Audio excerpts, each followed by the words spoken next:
In my mind, there are 8 productive habits that would help any home base to maximize their productivity. So I want to talk you through what I believe those 8 things are. Number one is that you need to talk to the family. When you're starting out your business, you want to talk to the family. You want to establish the rules with the family. You want to inform the family about your business. You want to ask for their help. You want to ensure you get their support as much as you can. You want to ensure you get their input. You want to ensure they don't distract you. You want to ensure that they work with you. So the only way to do that is, number one, you talk to the family. You not only talk to them at the beginning, at inception of your business, you talk to them also periodically. So every month or every week if you can, you talk to the family. You inform them of your progress. You inform them of the benefits they're going to have as a result of your business working well. You thank them for every support they've given you. So you want to be in constant communication with the family. That's a good habit to form. And number two thing you need to do is to set a time and stick to it. Set a work time and stick to it. So if you're going to work from I tend to work from 9 to 3 o'clock before I pick up my son at school. So, I'm going to make sure that I guard that time. So I stick to it. So you start asking me to do stuff, I'm going to, unless it's an emergency or unless I've scheduled it to fit into my time, I just won't do it. Because, if I let people dictate to me what I do and how I spend my time, then they're just gonna somebody says if you don't plan, other people will plan for you. And it's true. If you don't plan your time, other people will come in and plan your time for you. Somebody has to plan your time. It had better be you. So set a time and stick to it. So when you stick to the times that you have set, other people will automatically stick to the time also, and that would help your business. Number three, third thing we need to do, third habit to form. We hear a lot about a do list, a to-do list, but I want to talk about a not to-do list. You got to have 2 lists, the to-do, the do list, and the not to-do list, okay? And I think the not to-do list is just as important as the do list. So what do I mean by that? I don't open my emails unless on extreme cases before 3 p.m. I just don't open my emails. I will open my emails towards the after 3, or maybe just before I have dinner. Maybe it's the kind of time that I can afford to relax a bit. That's when I open my emails. But when I'm recording and I'm doing this course now, I won't check my emails unless, like I said, unless it's an emergency that I need the email for. That's when I'll check, because I know myself. I don't know about you, but I know myself that the emails could distract me. I'm thinking, okay, I need to just reply to that. Then I reply to that, check another email. Oh, I just need to reply to that. Before you know it, you've used up an hour answering somebody else's request, but not yours. So there's got to be a not to do list. So you write out your do list, you write out your not to do list as well.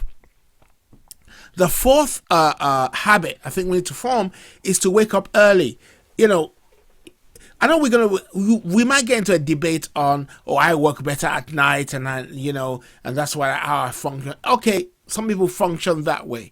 But I'm telling you, if you have a family, if you have children, if you don't have children, you don't have family, you're single, okay, fine. You can work at night as it suits you. You can work late and you can do what you like, really, because there's no one else that's going to interfere with that time. But okay, let me speak to those who have families. If you have a family, if you're single, you're living by yourself, you can do that. You can work when you like, or when you feel you're at your peak, that being the night or the day or whenever, that work well for you, and that's okay. There's nothing wrong with that, by the way.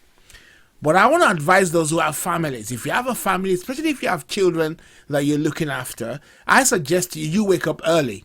You put them to bed early in the evening, and you shortly after that you go sleep, and you wake up early and start putting in the hours before they wake up. Because once they wake up, then it's kind of really difficult to work for maybe a couple of hours whilst you're getting them ready for school before they go to nursery or something. So waking up early is a good habit to form. Actually, I realized that it's been said that most millionaires wake up between 4 and 5 a.m. every single morning. So there you go. It proves that it's good to rise up early. The fifth habit I believe that we need to form is to work in blocks.